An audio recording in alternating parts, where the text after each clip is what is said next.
शहरातील वीर वामनराव चौकातील Rajlakshmi multi-state bank परिसरात सकाळच्या सुमारास 2 माकडे वीज रोहित्रावर अडकून होती।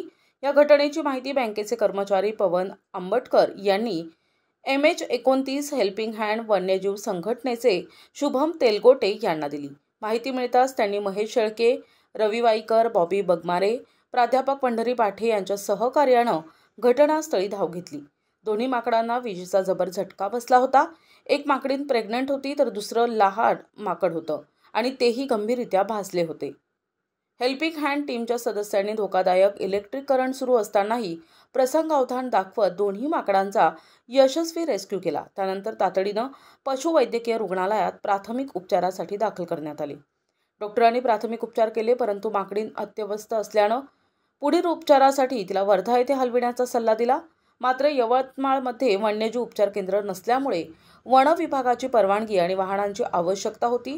प्राध्यापक पंढरी पाठे, बॉबी बगमारे आणि जुनेद मलनस यांनी तात्काळ रेंज ऑफिस गाठून मदतीची विनंती केली।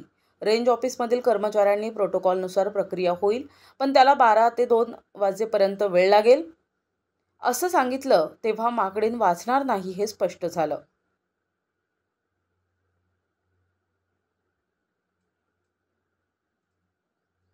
सायंकाळी प्राध्यापक पंढरी पाठे आणि अंकित कोथळे पुन्हा रेंज ऑफिसला गेले, तेव्हा तिथे फक्त लहान माकड वाचले होते, परंतु त्यालाही पिण्याच्या पाण्याची व्यवस्था वन विभागानं केली नव्हती। वन विभागाच्या कर्मचाऱ्यांनी प्रेग्नंट माकडीण दगावल्याची माहिती दिली।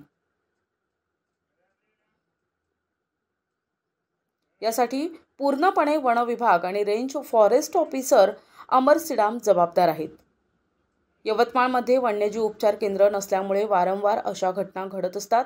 वन्यजीव संरक्षणासाठी सक्षम वैद्यकीय सुविधा आणि तातडीच्या मदतीसाठी वन विभागानं अधिक जबाबदारीनं वागणं आवश्यक आहे।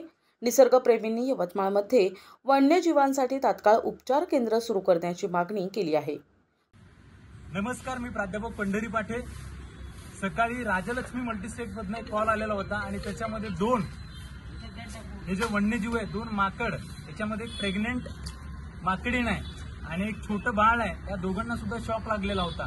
हा शॉक लागला असता त्या घटनास्थळी MS29 ची टीम दाखल झाली। फॉरेस्ट डिपार्टमेंटची नाही, MS29 ची टीम दाखल झाली आणि त्यांनी यांचा रेस्क्यू केला यशस्वी।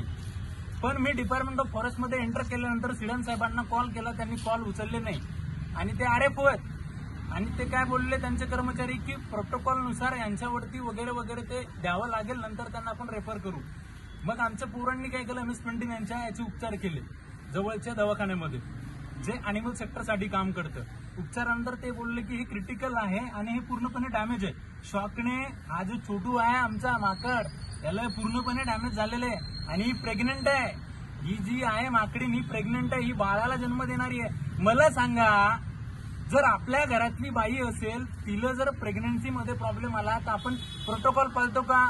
डिपार्टमेंट ऑफ फॉरेस्ट या गोष्टीसाठी पूर्णपणे जबाबदार राहील। मी पंढरी पाठे, याच्यामध्ये MS29 चा काही इंटरफेअर नाही आहे। मी काय म्हणतोय, मी पंढरी पाठे म्हणतोय की बाबा याला जर काही झालं, ही प्रेग्नंट आहे, हिच्या बाळा हिच्या पोटात आहे आणि हा छोटा आहे, हे पूर्णपणे डॅमेज आहे त्या सिच्युएशनमध्ये।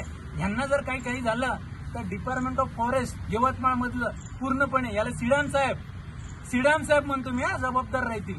ही गोष्ट यांनी नोट आउट करावी। मी पंढरी पाठे ऍग्रिकल्चर सेक्टरमध्ये काम करतो, प्रामुख्याने शेतकऱ्यांसाठी, आणि ही सगळी पोरं MS29 प्रकर्षानं गेल्या 16 वर्षापासून यवतमाळमध्ये काम करतात। मी माननीय संजय राठोड यांना सुद्धा बोललो होतो की बाबा प्रायव्हेट लेवलवरती, खाजगी लेवलवरती RRTची स्थापना करा, जेणेकरून पोरांना काम करताना सोपं जाईल। पण अद्यापही शासनाच्या माध्यमातून, फॉरेस्ट डिपार्टमेंटच्या माध्यमातून कुठल्याही प्रकारच्या सुविधा आम्हाला उपलब्ध होत नाहीत। मग काय करायचं? वन्यजीव मेले तर काय करायचं? या जिल्ह्यामध्ये मोठ्या प्रमाणात वन्यजीव आहेत, वाघ आहे, बिबट आहे, लेपर्ड आहे, मोर आहेत, सगळ्याच टाईपचे अॅनिमल आहेत। यांच्या संरक्षणासाठी ठोस पावलं कोणी उचलणार आहे का? हा माझा अत्यंत महत्वाचा प्रश्न आहे। आणि हे जर दोघं आजच्या आज मेले तर लक्षात ठेवा, याला पूर्णपणे तुम्ही स्वतः डिपार्टमेंट ऑफ फॉरेस्ट जबाबदार आहे। प्रतिनिधी कलीम खान, NTV न्यूज मराठी, यवतमाळ।